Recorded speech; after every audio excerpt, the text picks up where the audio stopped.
bismillaahi raxmaani raxiim saaxiibada aan hawada saaxiibka nahay ee ku soo dhawaada barnaamijkeenii socdaalka adduunka.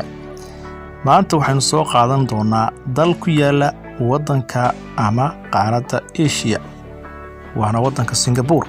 haddaba Singapore maxaynu ka baran karnaa maadaama aynu Soomaali nahay? Singapore waa dal dhaca koonfur bari qaaradda Aasiya. waa dal ka kooban hal magaalo ama city state. Singapore waxay ka kooban tahay 63 jasiiradood oo yaryar. baaxadeedu waa 721.5 kilomitir oo wareega. waa dhul aad u yar. waxay 32 jeer ka yar tahay waddanka Djibouti oo aynu ognahay in isaguba yahay dal aad u yar. Singapore waxaa ku nool dad kor u dhaafaya 5 milyan oo qof. 3.3 milyan oo ka mid ah dadkaasi ayaa ah muwaadiniinta waddanka.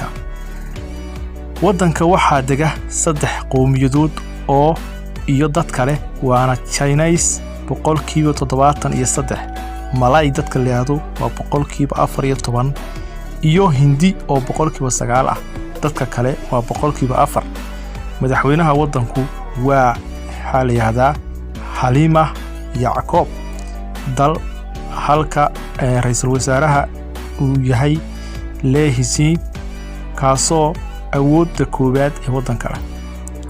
luqadda rasmiga ah ee uu dalka ku hadlo waa English. waxaa soo raaca oo rasmi ah afka leeyahay Malay, afka kale leeyahay iyaguna Mandarin, iyo luqadda kale leeyahay Tamil. waddanku waa dal leh horumar bulsho oo aad u ballaaran. dhaqaalaha dalku waa 349 bilyan marka loo eego GDP-ga, waana kan 41aad ee ugu dhaqaalaha badan dunida. bal qiyaas hal magaalo oo hantideedu intaas tahay. Singapore waxa ay ku horeysaa dhaqaale ahaan dalal badan oo Yurub, Ameerika, Afrika iyo Asia dhaca. Singapore waa dal leh baasaboorka labaad ee ugu xooggan dunida, kaasoo ku tagi kartid 188 dal oo dunida ka mid ah.